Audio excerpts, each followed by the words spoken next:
Hi, everyone. Welcome back for another episode in our series, Coffee Conversations, which is part of the Wealth Cafe. My name is Caroline Tanis, and I am so excited today to be joined by Kelsey Carter and to give you a little bit more insight to who she is.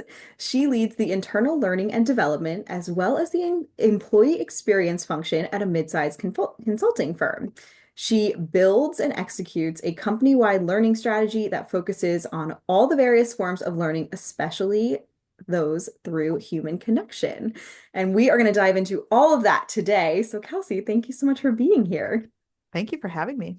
So, give us a little bit more of your background because I know your story having shared with me. And I just think the way that you came into this role is so incredible through your experience right out of college and how everything came to be. So, please share more about your background. Yeah, so I actually chose HR when I was in college. In my final semester, I was going to college for accounting, and I was like, wait a minute, that's not the lifestyle that I'm seeking. I didn't want the 80-hour work week, so I leaned into HR.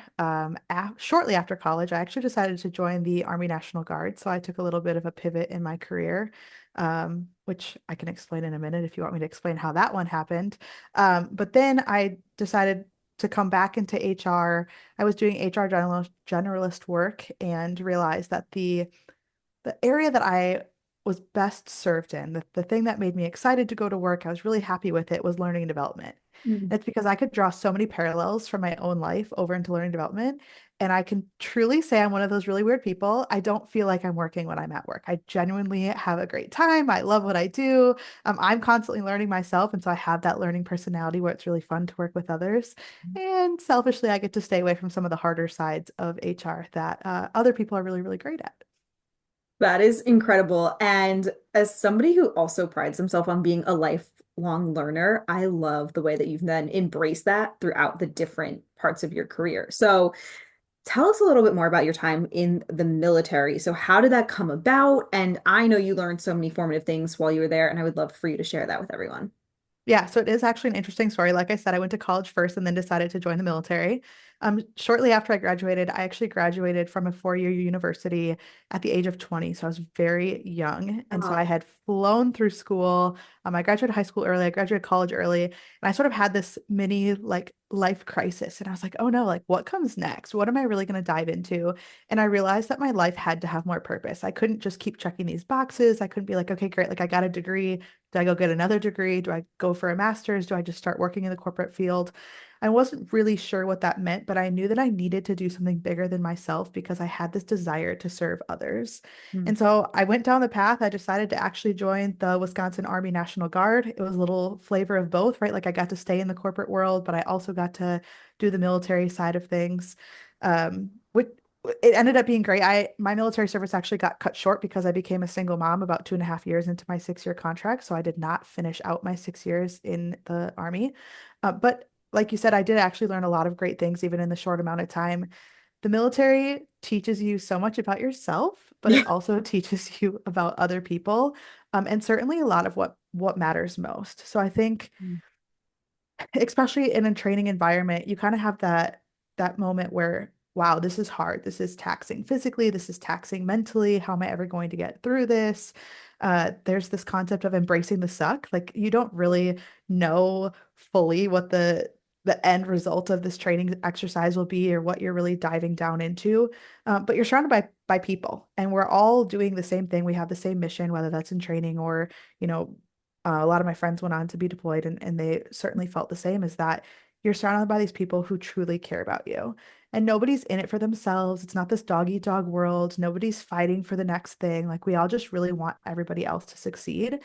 And it didn't matter what somebody's background was. It didn't matter how they voted. It didn't matter the color of their skin. Nothing else mattered other than the fact that we were all wearing that same uniform and that we all had the same goals and we genuinely started caring about people in a way that I hadn't necessarily seen it in other ways, but then I did start seeing it in other ways once I really recognized that. And even afterwards, there's just like brother slash sisterhood of being a veteran. As soon as you find out that somebody else is, it's like, oh, like I got your back. And Mm. I do wish that we saw that more, like, hey, you also work there. Hey, you went to that college. Like there's that that shared connection. And I think that that's like what we try and seek in so many different ways. Like we want to get to know other people, and when we have something that we share with them, it's a lot easier to do so. I love all of that. And I also want to thank you for your service. No matter how long it was, I still think that's incredible, especially to what you were able to then learn and bring back into the civilian world, right? So few of us, and this is once again for those of us that I'm definitely not strong enough to go into the military, so I am they don't want me, but it's amazing though to be able to then learn from your experience. And I am fortunate to sit here and have this conversation with you. So thank you for all of that. And you learned so much too about that leadership and development. And I want to touch on what you said about we don't always have like we want to find that common bond, but I think in workplaces a lot of times I'm trying to put the right word to it, and I hopefully you'll be able to pinpoint this with me, but a lot of times like we fight that connection. And I think it's a lot harder to have in a virtual world. And so how in your teams and through your workplace are you helping then to cultivate that sense of connection and I don't really want to say family, but just that core bond of like we are in this together and we work at the same place and we're all here at the same time for a reason. I think there's a few different ways to cultivate that. And I think being in both learning development and employee experience, I sort of get to see like the overarching, like how are we actually doing this, or how do companies sometimes try and maybe they miss the mark a little bit. A lot of times it actually happens more organically than not. But, one way certainly is through shared goals. So same with military, right? When you have that shared goal, ideally a company has a top set of goals and that's cascaded down. And so everybody sees themselves in the future and they see themselves in that goal, even if it's at that, an annual basis, or maybe it's a little bit shorter, but it's, hey, we're all working towards this and we all have that in common.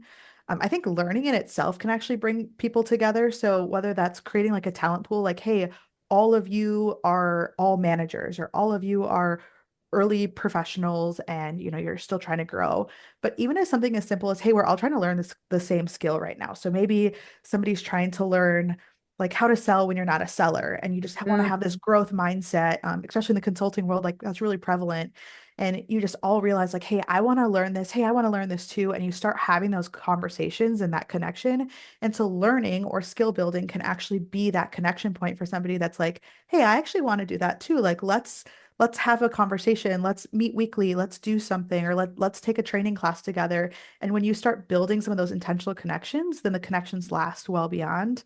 And the skills or the learning, it doesn't necessarily need to be, hey, I work at the same place or I'm on this team. It can really extend past that in order to build that. Which it's interesting because as you were saying these things of, you're going through a common course, learning curve, moment in time together, right? So that builds that connection. And as much as there was a lot of tragedy that came along with COVID, that was like, you look back on it and around the entire globe, we sat there and were able to connect with one another on this shared experience in a way that we never have before. Absolutely. But what I do find really interesting, and something else that I've dug in a little bit into and tried Oh, to let's hear learn it. from others, Yeah. is even when we're all experiencing the same thing, we can all have a different version of reality. And it's, what Mm. am I bringing from my past? So, you know, Ooh. or where am I sitting in reality today? So like when I went through COVID, I was in a position where we were in office. I had to transition to remote really quickly. I was a single mom at the time, so I had to then have my daughter home with me, which was interesting because I didn't have any other help. I had also signed a document originally with that company. It's not my current company, it was a previous one that was like, I'm committing that my daughter will not be home with me when I'm working, blah, blah, blah, blah, blah. Like it's just one of those typical employee agreements because you're supposed to have daycare. And I couldn't do that because it was COVID, and Yeah. these really, really big shifts happened. But at the same time, I live in a very small town. And so I didn't see a lot of the things that other people saw. Like my grocery store shelves were still filled and we weren't rushing to get things that other people didn't have access to. We still saw people, like our schools were still open. My daughter was very shortly after that at a very, very small private school. And so even like masks, like these young 3-year-olds, we didn't do it because we're in this really, really small church community. And that was so unique and different. And I had actually a hard time talking about COVID with other people because a lot of my colleagues were in these really big cities, Yeah. Seattle, Chicago, New York. And they just have a complete opposite experience. And so while we were experiencing the same thing, we were coming from very, very different lenses. And that can happen even on a closer scale. So somebody in my same community was experiencing it even differently than I was, but we were sitting here experiencing the same thing in the same room at the same time, same everything else was there, but we didn't have that same thing because of something in our past or our own fears or our family dynamic. Like when I came home, it was just my daughter and I versus I didn't have a husband who was maybe like going and interacting with the public in a hospital setting, right? Like that'd be such a different experience. And I think that that's the piece of human connection that sometimes we almost forget. Like it's maybe really natural for me. Like I can always empathize with somebody to say, I recognize that my situation was so different than somebody else, even though I was also going through something very hard and scary and life altering. It was a huge change. But I knew that somebody else was still experiencing that differently than I might have. It's interesting too. It's like the whole concept of like you can have 100 people, and I do a lot of speaking at different companies, and when I go in, somebody could sit here and interpret something I said and be like, "Oh my gosh, that's the greatest thing in the world," and somebody else could sit there and listen to it and be like, "What in the world is she talking about?" Everyone sat in Absolutely. that same room, and and we've all been in that position, right? Where like, and I could think of 5 times off the top of my head right away if I sat in a room and was like, "What in the world?" And it's like there's 3 sides to every story, right? And it's also too, though, it feeds into, like you said, your past, the way that you've also, I think, to kind of go back to this learning and development, some people who have spent more time in the learning and development space or trying to grow personally, they're going to interpret different things differently than somebody else might. Yeah, absolutely. And just the way that our minds work and how we learn and how we interpret everything can all be skewed and changed. It actually makes my job very difficult in some ways because how am I going to present the same information and everybody's going to take that differently? Some people will take action with it right away, others won't. It does make skill building very difficult in the classroom setting. And that's why I always try and say that learning is so much more than that. Learning Right. happens everywhere at all moments Which of the day. Yeah, and it's continuous, right? I mean, that's why we're so exhausted at the end of the day because what is it? Your brain is making 30,000 micro decisions every day and taking in all that information and interpreting it. Like, I can think even this morning when I went on a run, like, I'm deciding, okay, which way do I want to go? Do I want to take this route? Do I want to take that route? Like, somebody might prefer running here, whereas I prefer there. Like, we're all in the same city running, but it's everyone's having a different experience, Absolutely. which is so crazy. Which leads me to another question I have for you. So, we are in a world where there's more information than ever, right? Like you can listen to a podcast. Somebody could be listening to this episode now. They could read a book. You could take a $10,000 course from somebody, whatever it might be. So, it can feel overwhelming, right? It's almost too much information where you're like, oh, where do I begin? So, you've had a really incredible self-development and learning journey. What are some tips and strategies that you can share for those listening who typically, I will say, our audience leads very busy lives and they're trying to figure out, similar to you, like how do you manage all the different pieces? What are some things that they can do to take control of their own learning and development journey? I mean, most of it boils down to just start, right? Simply do something. Obviously, it's more nuanced than that. I fully respect the very busy lifestyle.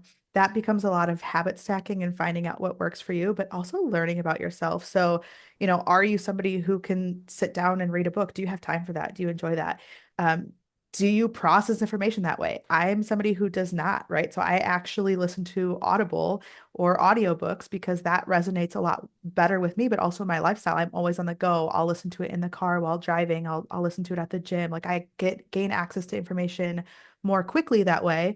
But that doesn't mean that somebody wanting to sit down and read a book is inherently wrong or like that they shouldn't slow down and do that if that's how they want to do it. But I Mhm. think that that goes to getting to know yourself. So even in the virtual world and working remotely, I'm like the perfect candidate for that, right? So I am introverted in the sense that I truly gain energy by being alone. So that's not to say I'm not super outgoing. I can stand on a stage in front of hundreds or thousands of people and present anything. That doesn't make me fearful at all. But I gain all my energy and my creativity by being alone and not being surrounded by other people. I also have a really high ADHD. And so working from home really works well for me, but that might not be the same case for somebody else. So if somebody gains their energy by being surrounded by people, and maybe they do find themselves in a virtual environment right now, maybe they should be someone who seeks out a co-working space or a job that does go in person so that they can find their own creativity. Because when you understand yourself and how you learn and what fuels you and gives you energy, learning comes naturally. You will seek out the learning. You'll be able to break through the information and the barriers. You won't just look at it like, wow, we have this endless amount of information. You'll start seeing that as, I know exactly where to go look. I know what skill I want to chase next. I know who to have the conversations to help guide me, to tell me which skills I should be working on, maybe be able to see some of my faults or my deficits. But until you get to know yourself first, you won't fully understand that. It's so interesting. You have to understand who you are and also how you learn. Because I've found for my own personal, learning journey when you're very far removed from a classroom is the ways in which you now have the freedom, right? To finally embrace, and like you said, you sit at home and you need that space to focus and that alone time. Whereas somebody else might be like, I need to be surrounded at like a Tony Robbins conference with 10,000 other people screaming to get the information. Neither of these is wrong. And I Yeah. think for so long, a lot of us have been told, like, you need to sit at a classroom, you need to sit with a book. Like, I personally am somebody, if you sit down and ask me to watch a documentary, forget it. Like, it's not happening. If you want me to watch a And 2 hour movie or a documentary, there's no way. But if you physically hand me a book or even give me a podcast to listen to while I'm taking a walk, I will fly through it. But it's interesting, like there are other, and you might be sitting here being like, oh my gosh, why would anyone ever? And that's the cool thing is that we also now live in the world where you can then focus and hone in, like you said, just on those areas that you enjoy. yeah, I think this is going to be a really hot take if anybody else is listening and they work in corporate learning. But I think for a Let's long hear time it. we actually got corporate learning wrong. I think we tried to create and create and create. We tried to make it individualized for each individualized learner.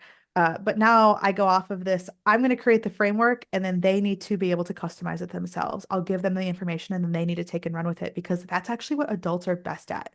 As soon as they get information, typically, if they truly want to know that information, they will take and run with it in the ways that they need to. They will go practice it in the ways they need to. They'll go back to the information in the ways that they need to, whether that's maybe they go watch an online video afterwards, maybe they go read a book afterwards. But I think what needs to happen first is people have to shake their perspective. And so we went through, elementary school, middle school, high school, it was all this check the box learning. And then college got even worse. It says, hey, if you go through these prescripted classes and you finish them all with a set level of grades, then you're going to get a diploma and there's a little reward at the end, but you have to check every single box first. Mhm. Well, our lives in the corporate world or even in our personal lives, it's not like that. I can't just simply check 10 boxes and say, wow, like I have this skill absolutely nailed down. And Yep. like it goes to that 70-20-10 model, right? So a lot of people focus so heavily on that 10%, but there's a reason it's supposed to be 10%, and that's like the classroom-based learning. So Hmm. more away from some of that, sit down in a classroom and learn that skill because you can learn it better if you're focused a little bit more on some of the human connection side, which is through that mentorship or even on the job learning. And we have to find ways to more intentionally replicate that human connection side of the learning, not just the learning that happens regardless if anybody's trying to intentionally craft it, but doing those skill buildings intentionally inside of those other areas. I love that. And one of my favorite things is if I listen to a podcast that I love, I have a certain set of people in my life who I know also love podcasts. So I'll send it to them and then having that human connection to talk about it and debrief after it doesn't, it's once again, how you mentioned you're like, I love to work because it doesn't feel like working. It feels like learning.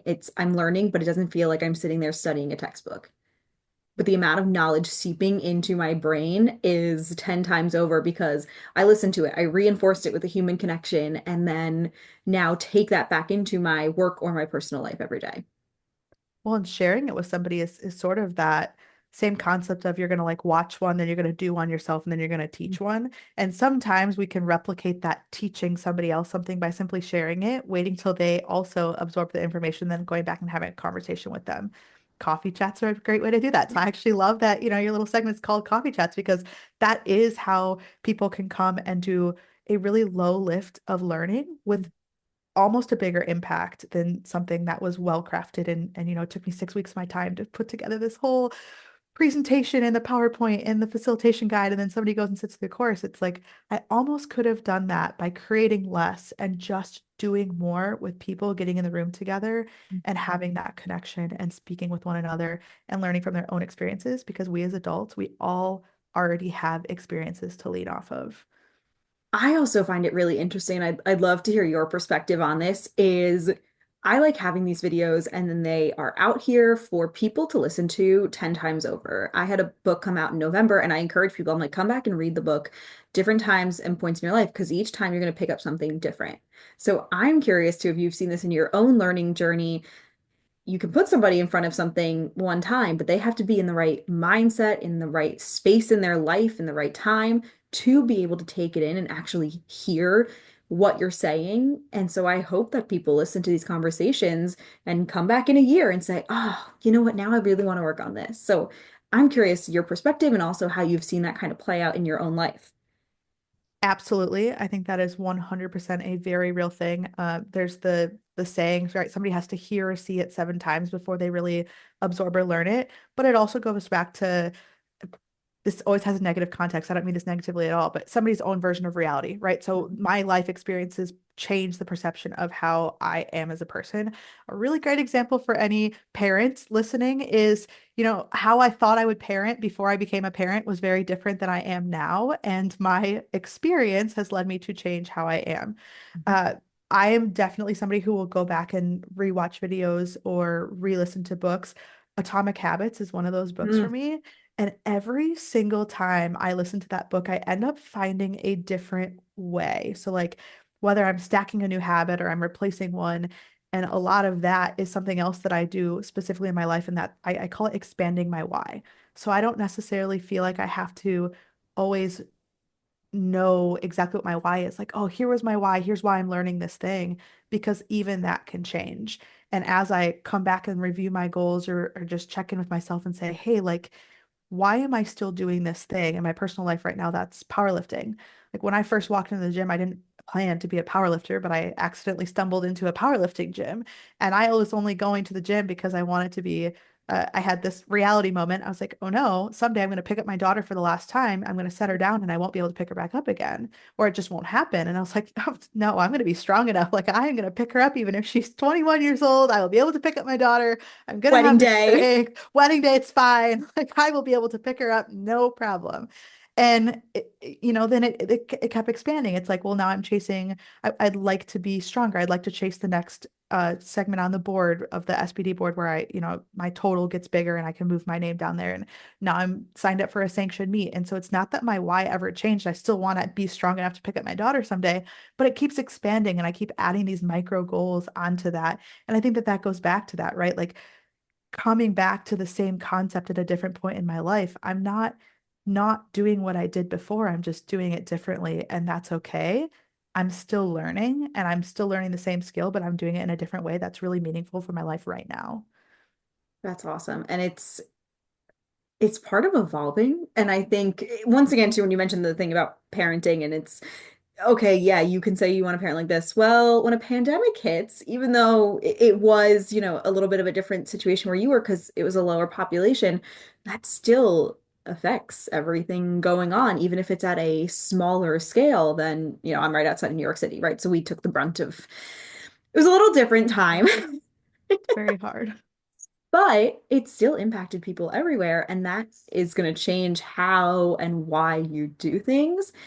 And we also now live, I think, in a digital world that's really, yes, we've lived in a digital world for a while, but we saw COVID um, accelerate that exponentially too, in terms of, yes, learning, but also the way we work. So I'd love to kind of end our conversation talking a little bit about human connection in a digital world. And I know I run a digital team, and so you want to have the beautiful connection and continue to build things. And so, how can we continue? And I'm asking this selfishly for myself.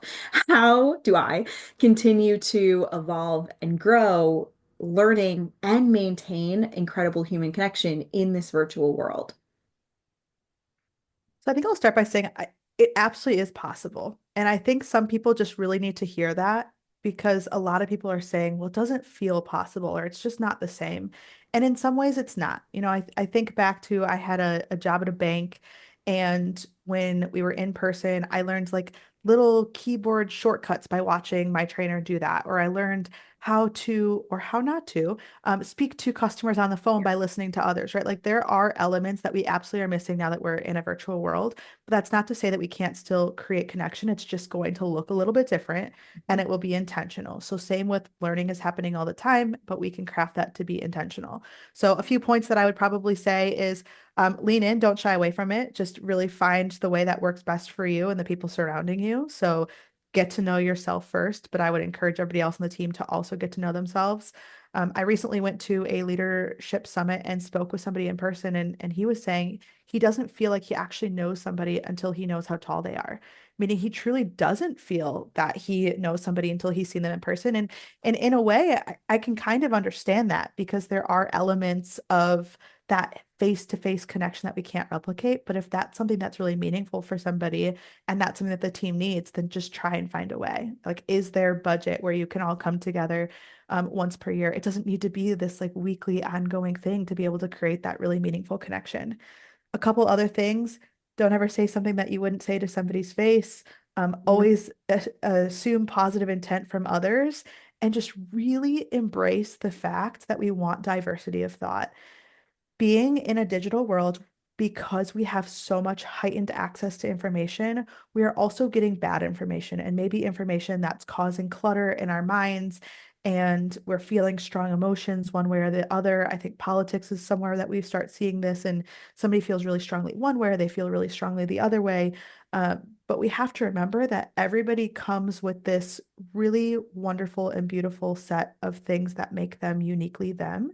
And it should matter less that we are complex humans with these great backgrounds, and we have all of these great things, but we don't need to figure all that out. We just need to just say, I love that we are all different and it's okay to all be in the same place differently. So I think we just really need to break through that noise, break through some of the barriers that we think that we can't do it, get to know somebody.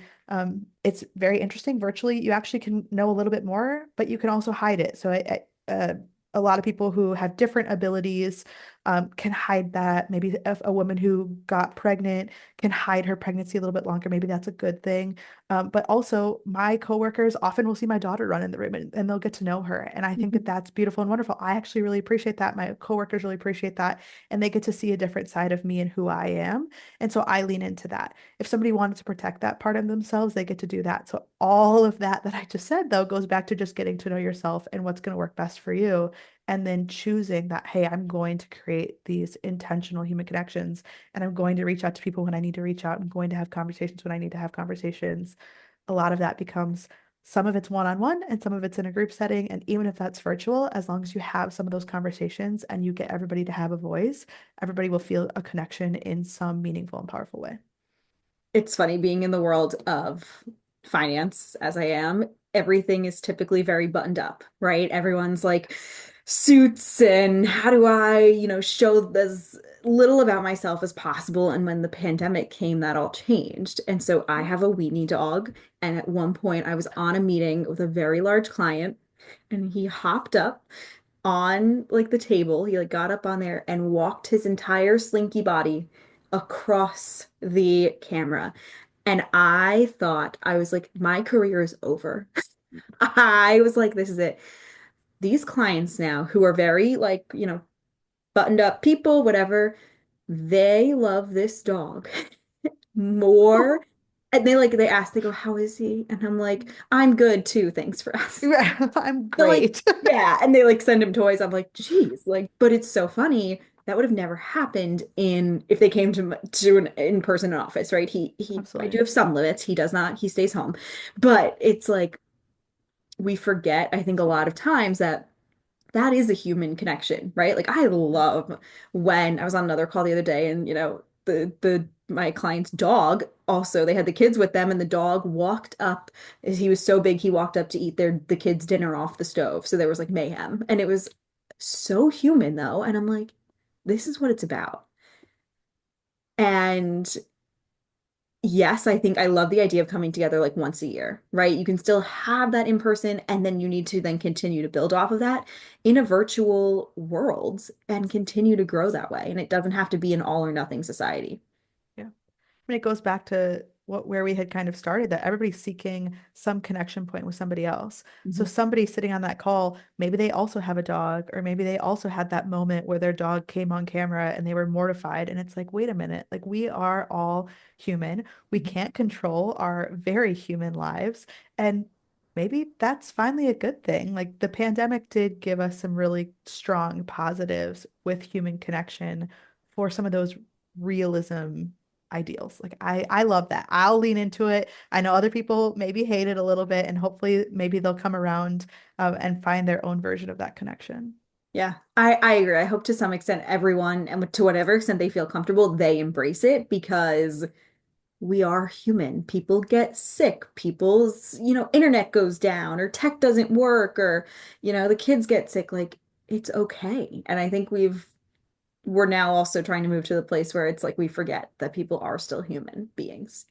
Yeah, That's absolutely. the root of all of it. Well, I like to end every cafe episode and coffee conversation with a little question for you. Are you Oh, ready? good. Yes.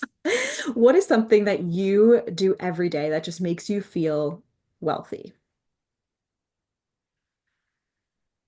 Probably count my blessings with my daughter. Looking around and just seeing what we have and what we've been given.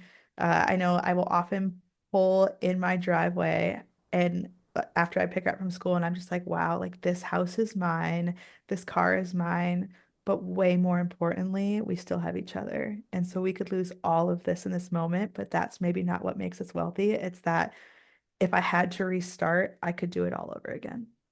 That's awesome. Yeah, it's a lot of times. That's why I like to ask this question because so many people think wealth is about money or like everything that you can buy. And I'm like, it's what you can do with it. And also in the moments that it's not about the money. Like, yes, it's great to go on vacation or do those things, but it's about what you're doing there with the people you love that really matters. Absolutely. So that's awesome. If people want to connect with you, if they have any questions, I will link all of your information in the show notes, but tell everyone too, what's the best way to reach out to you? Probably on LinkedIn. That is the best way to find me. But I did recently start a new Instagram. I wanted people to get to know me a little bit better. So I called it Learning Kelsey. So you can learn with me, learn from me, or even just learn something about me. So I am over on Instagram as well now. That's awesome. We'll make sure to tag you and everything. And also, I highly recommend Kelsey has a lot of really great clips from her different speaking events that she's done. And I love to watch them and learn from it as well. So, thank you so much for coming on and sharing everything human connection, learning. And it's just such a joy to be able to learn with you. Of Thank you so much. This has been wonderful. I really appreciate it. course, bye.